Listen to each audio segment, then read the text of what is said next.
Hello everyone, how are you all guys? I hope that आप लोग ठीक हो।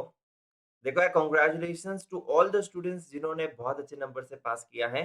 लेकिन ये वाली जो वीडियो है, ये मैं स्पेसिफिकली उन बच्चों के लिए बना रहा हूँ, जो बच्चे यहाँ पर क्लियर नहीं कर पाए।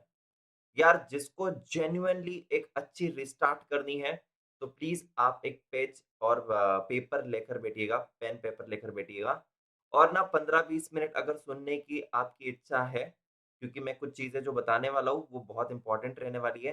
I cannot address everyone over the message और ओवर द कॉल, लेकिन फिर भी मेरी कुछ बच्चों से बात हुई है, मेरे पास कुछ रिजल्ट्स आए हैं। मैं यहाँ पर कुछ एग्ज़ाम्पल्स के साथ आपको यहाँ पर गाइड करने की कोशिश करने वाला हूँ। बहुत ही अच्छे से सुनिएगा, I won't keep it very long, short में होगा लेकिन कुछ बातें खुलकर बतानी होगी एंड तभी हम लोग यहाँ पर कुछ ना कुछ बहुत अच्छा स्कोर कर पाएँगे नेक्स्ट अटेम्प्ट में, आने वाले अटेम्प्ट में। तो यहाँ पर मैंने आपके सामने 3 सिचुएशंस दिए हैं, जो कि 3 रिजल्ट्स स्टूडेंट्स के ही हैं। ऐसे मेरे पास बहुत सारे रिजल्ट्स आए हैं, लेकिन ये तीनों भी स्टूडेंट्स के ही रिजल्ट्स हैं एंड जो मैं आपको बता रहा हूँ, इसमें से क्या-क्या हमें समझना है, ध्यान से समझने की कोशिश करना।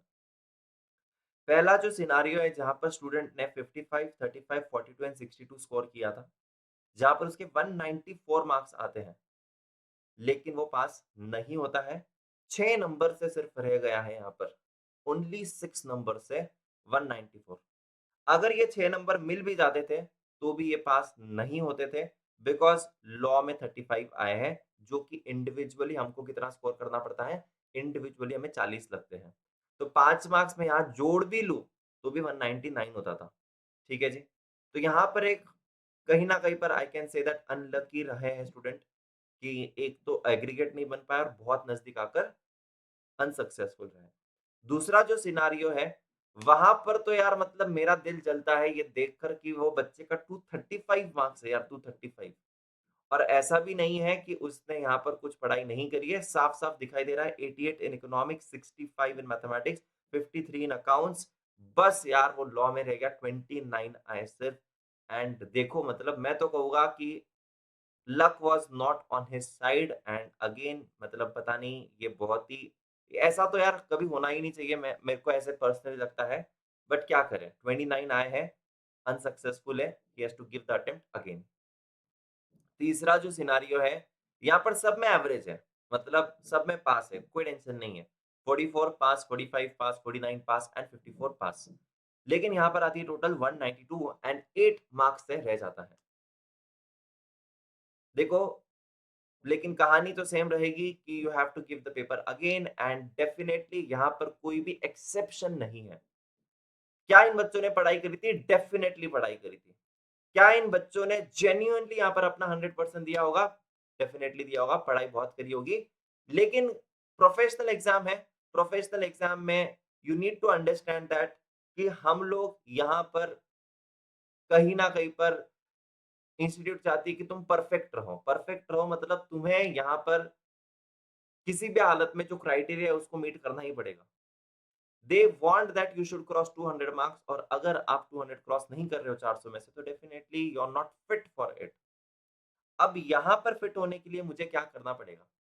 अब ये जो स्टूडेंट था थर्ड सिनेरियो वाला, शायद यहाँ पर जो भी कैटेगरी में जाता है कि इंडिविजुअली पास हो गया लेकिन एग्रीगेट में नहीं हुआ, मैं सिर्फ इतना ही एक चीज़ कहना चाहूँगा कि मेक श्योर दैट कि तुम्हारा एक जो पेपर है ना, वो इतना स्कोरिंग रहे, चाहे आप उसका अकाउंट्स आपका फेवरेट बना लो या लॉ बना लो, मैथ्स या इको। आपका इतना स्ट्रॉन्ग होना चाहिए कि आपको यहाँ पर किसी भी एक सब्जेक्ट में 70 या 75 प्लस तो होना ही चाहिए। जब आप एक सब्जेक्ट में 70-75 प्लस स्कोर कर देते हो, तो आपका एग्रीगेट का इश्यू नहीं आएगा। आपको बस फिर क्या करना है, इंडिविजुअल सब्जेक्ट पासिंग करनी है और एक सब्जेक्ट में 75 प्लस लाना है, एग्रीगेट का इश्यू आपका सॉल्व हो जाएगा। जो सेकंड सिचुएशन है, वहां पर बच्चा बहुत अच्छे से एक स्कोरिंग सब्जेक्ट उसने इको उठा लिया, 88 भी स्कोर कर लिया और बाकी में भी कुछ खराब मार्क्स नहीं है, 53 एंड 65 है, बट यार लॉ में रह गया।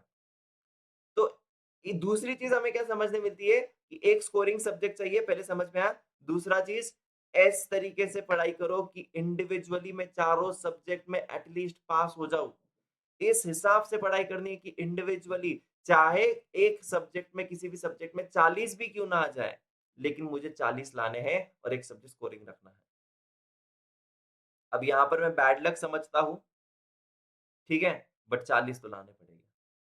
और ये पहले सिनारियो में भी क्या हो रहा है, पहले सिनारियो में भी यहां पर समझने की कोशिश करना, 40 तो तुम्हें लाने ही हैं और तुम यहां पर एक स्कोरिंग सब्जेक्ट बहुत जरूरी है, क्योंकि 55, 42 जस्ट पास एंड 62, एक सब्जेक्ट 70-75 प्लस मैं हमेशा बोल रहा हूं।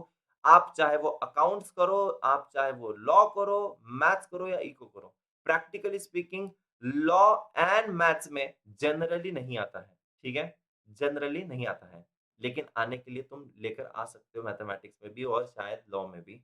मैं क्या कह रहा हूँ, अकाउंट या इको पकड़ लो, यहाँ पर आपको क्या करना है, यहाँ पर आपको एक सब्जेक्ट को टारगेट करना है 70 से 75 प्लस, ठीक है जी। तो देखो गाइस, यहां पर समझने की कोशिश करना, one subject, one subject you have to score 70 और 75 प्लस, 70 से 75 प्लस स्कोर करना है आपको। दूसरा, आपको मेक श्योर दैट, क्या करना है आपको, मेक श्योर दैट कि आप एटलीस्ट पास हो जाओ इंडिविजुअली।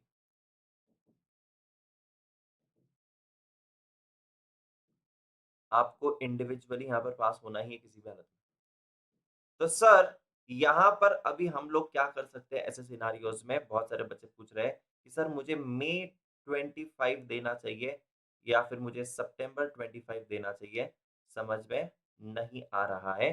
तो आपको अगर मई देना है या आपको देना है सितंबर, इसके लिए हम लोग यहाँ पर एक एनालिसिस करेंगे कि आपको मई 25 देना है या सितंबर 25।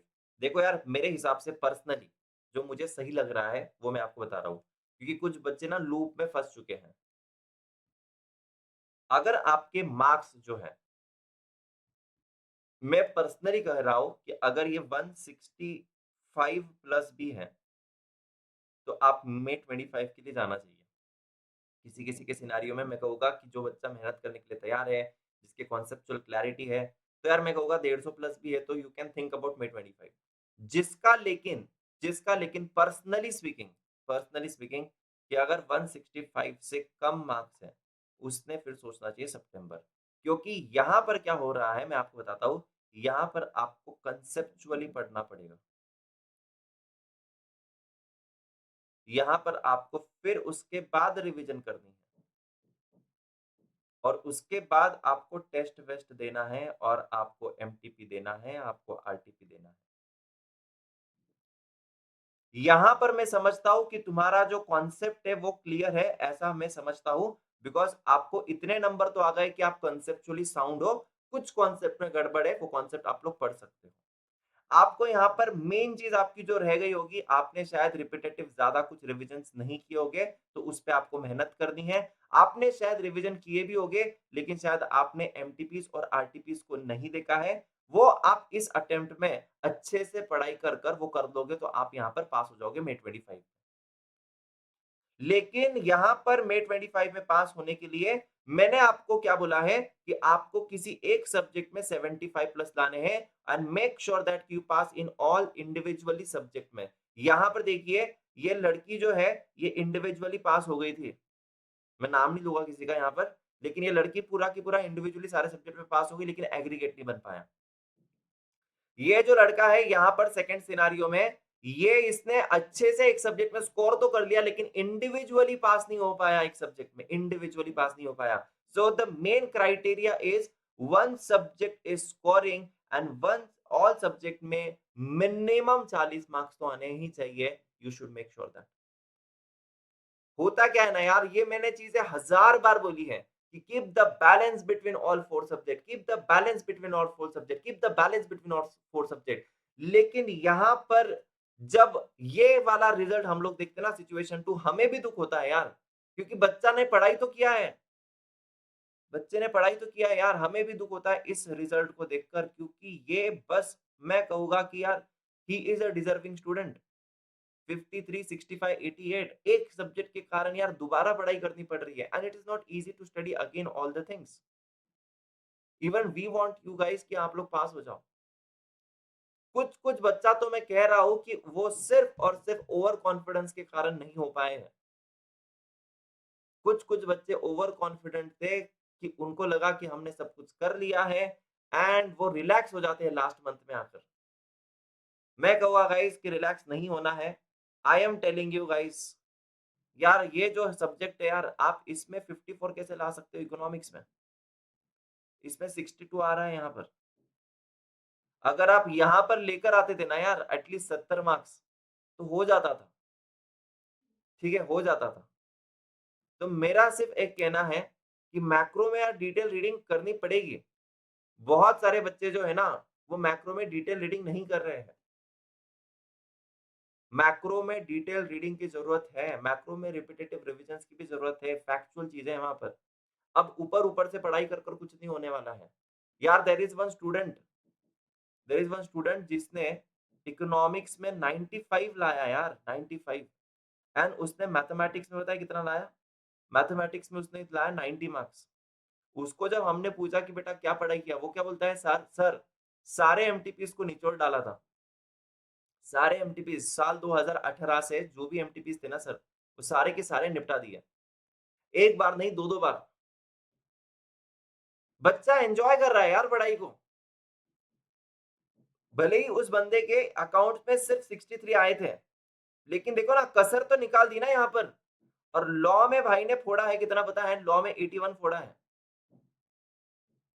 लॉ में 81 फोड़ा है। और multiple times revision, multiple times. मैं कह रहा हूँ गाइस कि यहाँ पर आपको लग रहा है कि मैं सिर्फ टाइम पास कर कर, थोड़ी बहुत पढ़ाई कर कर, थोड़े बहुत मैराथन्स देख कर पास हो जाऊंगा, तो it is not that easy right now. You need to understand that कि मुझे यहाँ पर 100% देना पड़ेगा। तो क्या मैं मे 25 दे सकता हूँ अभी से? अगर मैंने शुरुआत किया तो टाइमलाइन देखते हैं, समझने की कोशिश करते हैं प्रैक्टिकली क्या है पॉसिबल है। The answer is yes, it is possible. आप देखिए मार्च है आपके पास पूरा, मार्च के 25 दिन पकड़ लेता हूं मैं, ठीक है, 25 डेज ऑफ मार्च। अप्रैल है आपके पास पूरा, अप्रैल के मैं पकड़ लेता हूं आपके 30 दिन। मई का मैं पकड़ता नहीं हूं, मई के वैसे आपको 15 दिन मिल रहे हैं, लेकिन मैं मई नहीं पकड़ता हूं। तो क्या यहाँ पर कितने दिन मिल रहे हैं मुझे? 55 डेज। मई का मंथ में नहीं पकड़ रहा हूँ, हाँ। मई के जो भी आपके पास 10-15 दिन है वो मैं नहीं पकड़ रहा हूँ। 55 डेज में क्या मैं पूरा कर सकता हूँ? The answer is absolutely yes. आप यहाँ पर मई 25 का अटेम्प्ट दे सकते हो। मेरे हिसाब से मैंने क्राइटेरिया आपको बोल दिया है, 165 के अबव आपको है तो आपको डेफिनेटली मई देना चाहिए। आपको इसके नीचे कितने तक, समझो 150 के भी ऊपर है, तो आपने डेफिनेटली मई 25 ही देना चाहिए। आप सोच सकते हो, मेरे हिसाब से फॉर श्योर 165 प्लस वालों को तो मे 25 ही देना चाहिए। लेकिन उसके नीचे है तो यू शुड एनालाइज योरसेल्फ कि आप कितनी मेहनत करने के लिए तैयार हो। आपका कितना मार्क्स है उस पर डिपेंड करेगा कि आपको सिर्फ एक ही सब्जेक्ट में कम है, बाकी सब्जेक्ट में अच्छे मार्क्स है, तो डेफिनेटली आप दे सकते हो। अदरवाइज कंसेप्चुअली आपको पूरा की पूरा ठीक से करना है, आपको सितंबर देना चाहिए। जस्ट बिकॉज इंस्टीट्यूट ने अटेम्प्ट्स को कम कर दिया है, लेकिन आप बिना प्रिपरेशन के सिर्फ दिए जा रहे हो exam, that is of no use, that is of no use. बहुत सारे लोग आपको बोलेंगे कि डेफिनेटली आप जाओ मे 25 दे दो, मे 25 दे दो। मैं कहूंगा unless and until conceptually you are not good, don't give May 25, give September 25 instead. आप मे 25 दोगे, रिजल्ट के लिए टाइम पास करोगे, राह देखोगे, फिर से आपका नहीं निकलेगा, फिर आप जाओगे सितंबर में, फिर से आधी अधूरी पढ़ाई, ये लूप चलते रहेगा। उससे अच्छा एक लास्ट अटेम्प्ट डिसाइड कर दो भाई कि मैं इस अटेम्प्ट में पास होने वाला हूँ, फिर यहाँ पर पूरी मेहनत लगा देना। जहाँ पर कंसेप्चुअली आपको पहले करना है, रिविजन्स करनी है, आरटीपी एमटीपी कितने साल की अवेलेबल है उतना कर लो, कोई नहीं रोक सकता है आपको पास होने के लिए। सिंपल चीजें रखो, एक ही टीचर, जो भी आपके टीचर्स है उन टीचर्स को फॉलो कीजिए, एक ही टाइप के नोट्स को फॉलो कीजिए। और यहाँ पर बस आपको मेक श्योर करना है भाई, मेक श्योर करना है कि आप यहाँ पर सेल्फ स्टडी और रिविजनल लेक्चर्स का यहाँ पर एक अच्छे से क्या बनाओ, self study plus revision videos का एक बहुत अच्छा प्लान बनाओ, ठीक है। वैसे हम लोग हमारे रिवीजन वीडियोज़ यहाँ पर मैं बहुत ही अमेज़िंग सीरीज़ हम लोग पूरे के पूरे सारे टीचर्स लेकर आ रहे हैं, लेकिन उसके साथ-साथ सेल्फ स्टडी बहुत ज़रूरी है। अगर मैं यहाँ पर कहता हूँ कि 5 आवर्स के समझो आप रिविज़नरी वीडियोज़ देख रहे हो, तो आपकी इक्वली 5 आवर्स की सेल्फ स्टडी भी होनी चाहिए।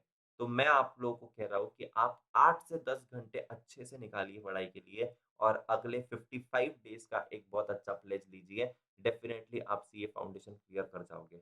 लेकिन आप सिर्फ़ रिविज़नरी वीडियोज़ देखते हो, बाकी सिर्फ़ टाइम पास करते हो या फिर आप सेल्फ स्टडी के नाम पर रीलें देख रहे हो, यार ये सारी चीज़ें नहीं होगी, ठीक है? डिटेल में जाकर पढ़ाई करनी पड़ेगी तभी रिज़ल्ट निकलेगा। अब जो बच्चे लेकर आ रहे हैं ना यार, बच्चे 300 प्लस भी तो ला रहे हैं। बच्चे 200 ला रहे हैं, 250 ला रहे हैं, 280 लेकर आ रहे हैं, पढ़ाई कर रहे हैं, ठीक है? आप लोगों ने करी होगी, डायरेक्शन वाइज़ आप अगर गलत चले गए होगे, तो ये सही समय है, आप डायरेक्शन सही से कर लो एंड डेफिनिटली पास हो जाओगे।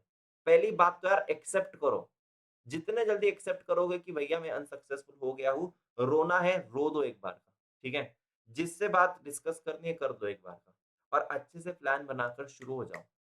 शुरू हो जाइए, एक अच्छे से टाइम टेबल बनाइए और 1-2 दिन लीजिए, ठीक है? 1-2 दिन लीजिए। बच्चा यहाँ पर पहले तो कुछ-कुछ बच्चा इतना एडamant है वो समझने के लिए तैयार नहीं कि मैं फेल हो गया। यार तुम हो गए हो ना अनसक्सेसफुल तो ये एक्सेप्ट करना पड़ेगा। तुम भले ही रीचेकिंग के लिए डाल रहे हो तो रीचेकिंग के भरोसे मत रुकना, पढ़ाई शुरू कर देना बिकॉज़ रीचेकिंग को समय लगता है आने के लिए, 4 वीक्स इंस्टीट्यूट कहती है, 4 वीक्स तब तक तुम्हारा 1 महीना चले जाएगा। Don't do that mistake, rechecking में पास हो गए तो बहुत अमेज़िंग बात है भाई, बहुत अमेज़िंग बात है, लेकिन उसके भरोसे रुकना मत, बर्बाद कर दोगे 1 महीना, बर्बाद कर दोगे 1 महीना, ठीक है? सो बाकी और मैं detail video strategy wise, subject wise हम सारे टीचर्स आएँगे, आपको बताएँगे। लेकिन मेरा आपसे बस इतना ही कहना था कि आपने मई देना चाहिए या सितंबर देना चाहिए, वो चीज़ मैंने बता दी। आपकी क्या गलतियाँ हो सकती है, कैसे एक सब्जेक्ट को स्ट्रॉन्ग रखना है, वो मैंने आपको बता दिया। इस चीज़ के ऊपर काम कीजिए, बहुत ही बेसिक-बेसिक चीज़ बताई है, लेकिन बहुत इम्पोर्टेंट है आपको पास करने के लिए। ठीक है? So thank you so much बच्चा-पार्टी। अगर आपको कोई भी डाउट है, तो आप कमेंट सेक्शन में लिख दीजिए। मैं आपको ज़रूर उस पर भी वीडियो बनाकर आपको गाइड करने की कोशिश करूँगा। जितना हम लोग खुश हैं यार हमारे स्टूडेंट्स के लिए जो पास हुए, उतना ही हमें दुःख भी है जो पास नहीं कर पाए। So we have to restart, we have to rebounce, ठीक है? बाउंस बैक करना है, डेफिनिटली करेंगे। हम तुम्हारे साथ हैं, बिल्कुल चिंता मत करिए एंड डेफिनिटली गाइज़ इस बार हम लोग निकाल लेंगे, ठीक है? इस बार निकाल लेंगे, बट ये कुछ चीज़ों पर आपको फ़ोकस करना है और इस एरियाज़ में वर्क करना है। Thank you so much, bye bye, टाटा, take care, see you in the next video.